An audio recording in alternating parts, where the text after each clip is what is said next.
Chemistry class 12 का solutions chapter पढ़ेंगे आज। सबसे पहले हम देख लेते हैं होमोजेनियस मिक्सचर क्या होता है। होमोजेनियस मिक्सचर ये होता है जैसे मान लीजिए मेरे पास वाटर है, एक कंटेनर में वाटर में आपने सॉल्ट मिक्स किया तो क्या हो गया।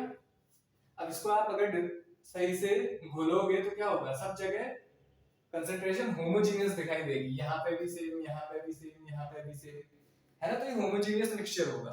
ऐसा नहीं होगा कि यहाँ पे कंसंट्रेशन अलग है, यहाँ पे अलग है, ठीक है। तो इस चैप्टर में मेनली हम लिक्विड सॉल्यूशंस की बात करेंगे। सॉल्यूशन भी एक मिक्सचर ही होता है, होमोजेनियस मिक्सचर।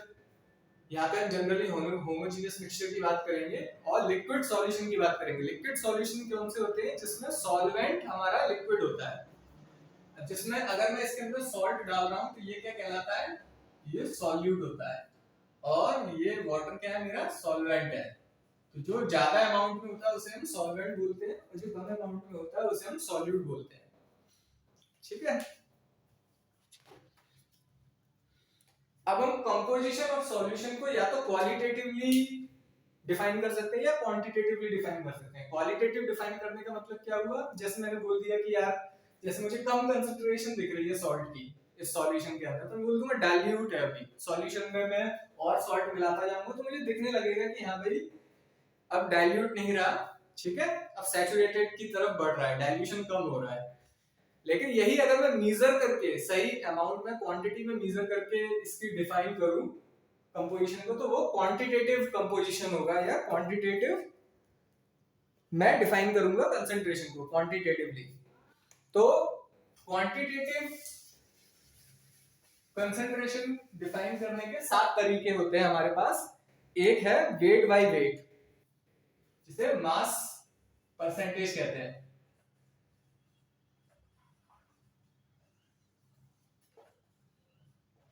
इसमें हम क्या करते हैं, मास ऑफ कंपोनेंट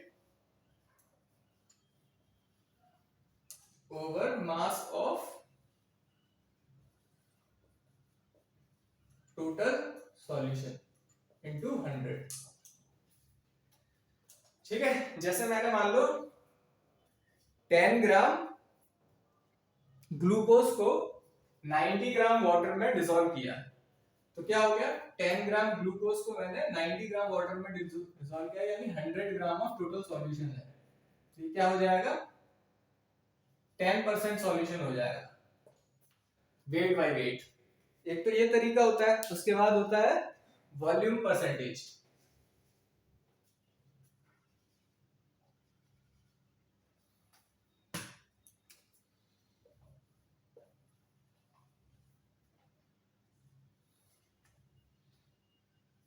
इसमें क्या होता है, volume of component upon mass of total solution, ठीक है।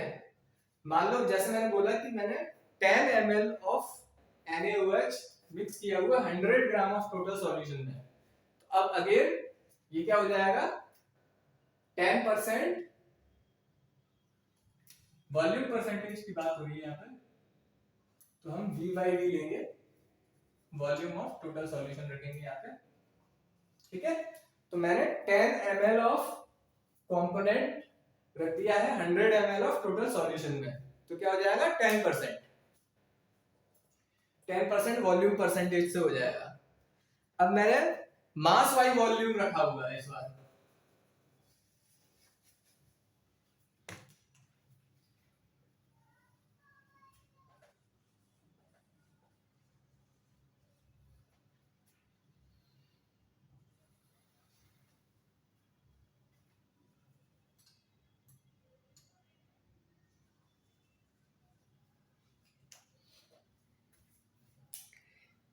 ठीक है।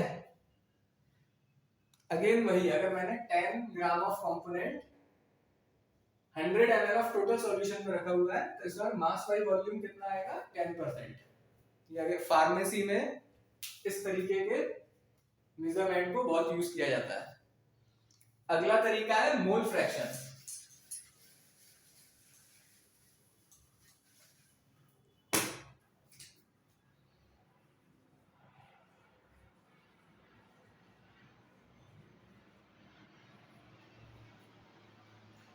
यानी number of moles of component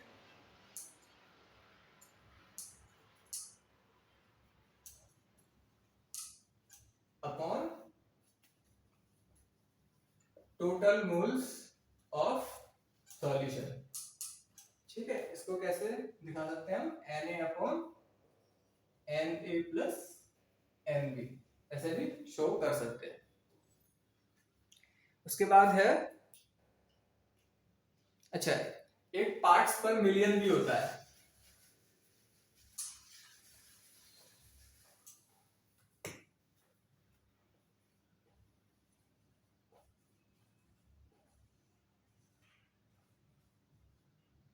यानी कि हर million parts of all the components in a solution में मेरे पर्टिकुलर जिस कंपोनेंट की मैं बात कर रहा हूं उसके कितने पार्ट्स होंगे, वो होता है पार्ट्स पर मिलियन।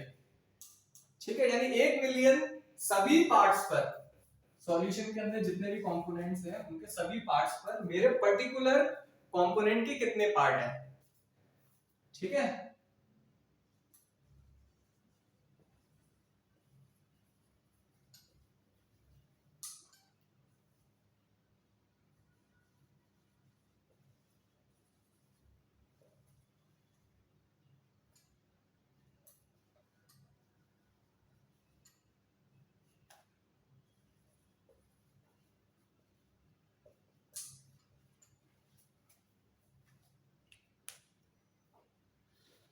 इसके बाद है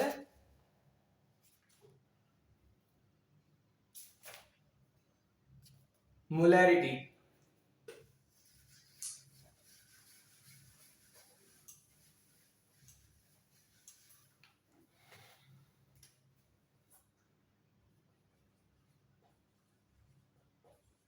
मोलैरिटी को हम कैसे डिफाइन करते हैं, number of moles of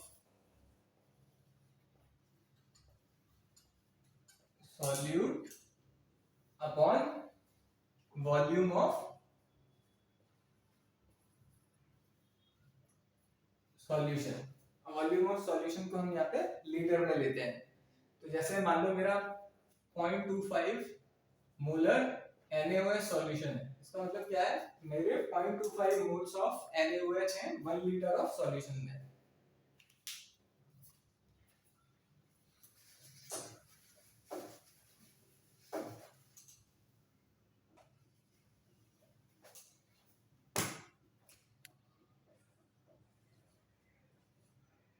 molarity क्या होती है, number of moles of solute in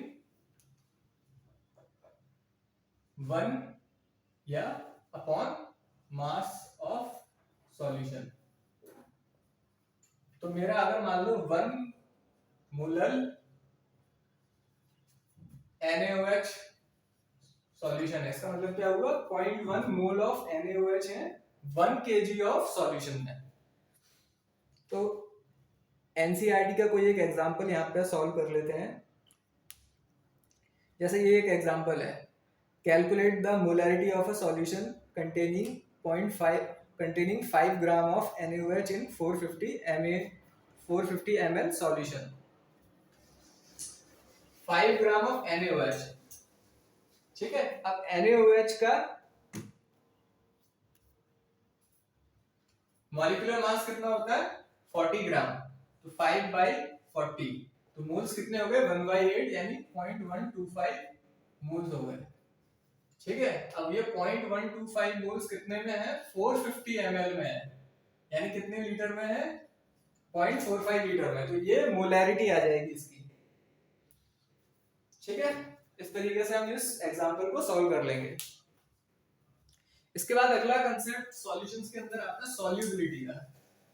solubility क्या होती है, सॉल्युबिलिटी होती है मैक्सिमम अमाउंट ऑफ सॉल्यूट जो आप किसी भी सॉल्वेंट में डिसॉल्व कर सकते हो। तो आप देखते होंगे कई बार लाइक डिसॉल्व लाइक, यानी अगर पोलर सॉल्यूट होगा तो वो पोलर सॉल्वेंट में डिसॉल्व होता है, नॉन पोलर सॉल्यूट होगा तो वो नॉन पोलर सॉल्वेंट में डिसॉल्व होगा। ठीक है, जब कोई सॉल्यूट सॉल्वेंट के अंदर डिसॉल्व हो जाता है उसे हम डिसोल्यूशन कहते हैं।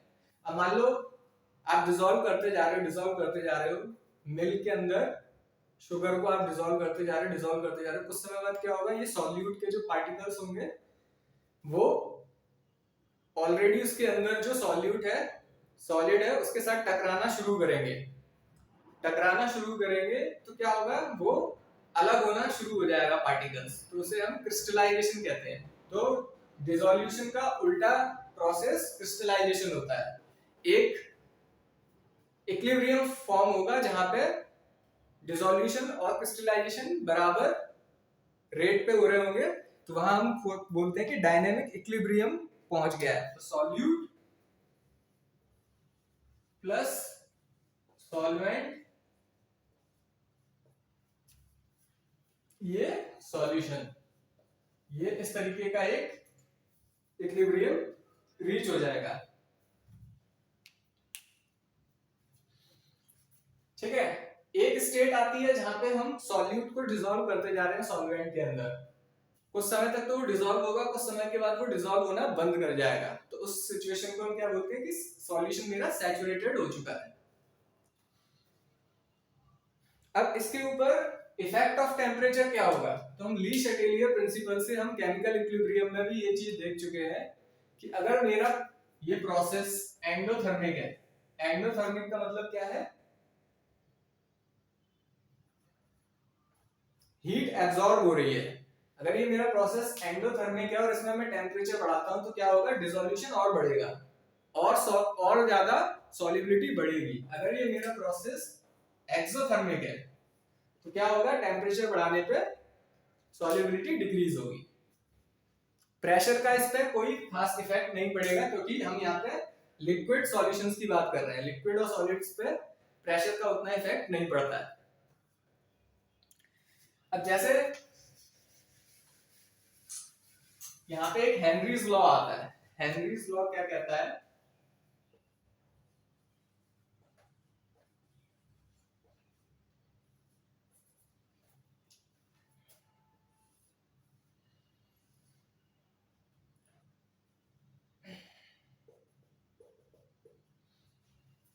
अगर मान लो ये मेरा एक सॉल्यूशन है, ठीक है, अब मैं इसको हीट करना शुरू करूं तो कुछ वेपर्स फॉर्म होना शुरू होंगे यहाँ पे। अभी तो उसका कोई वेपर प्रेशर नहीं होगा, लेकिन अगर मैं यहाँ पे इसको क्लोज कर दूं, यहाँ पे इसको क्लोज कर दूं तो अब क्या होगा, और इसको कंप्रेस करना शुरू करूं तो यहाँ पे जो वेपर्स फॉर्म हो रहे हैं वो क्या होगा, वापस इस सरफेस से टकराना शुरू करेंगे और इसमें एंटर करना शुरू करेंगे, तो क्या होगा, सॉल्युबिलिटी बढ़ेगी। तो प्रेशर के साथ सॉल्युबिलिटी बढ़ती है। तो इसी चीज को हेनरी ने हेनरीज लॉ में कन्वर्ट कर दिया और उसने क्या बोला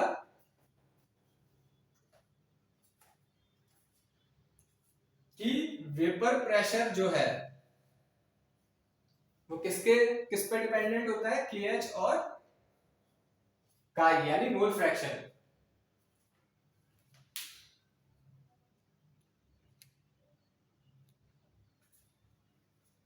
तो पार्शियल प्रेशर ऑफ गैस किसके इक्वल होता है, Henrys constant into mole fraction.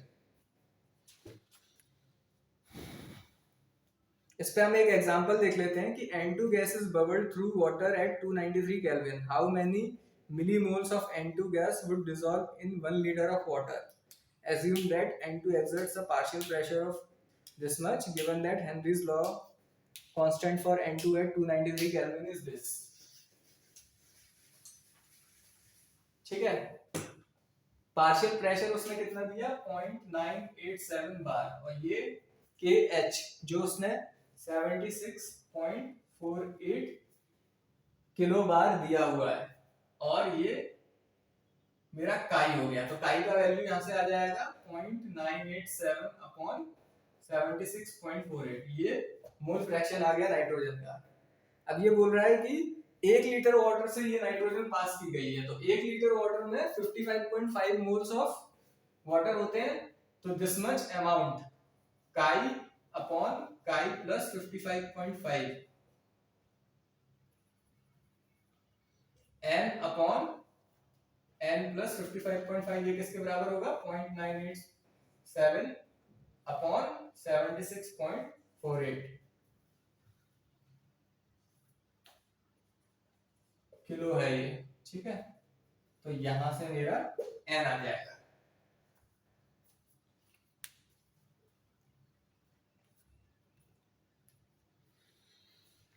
इसके बाद आता है राउल्ट्स लॉ।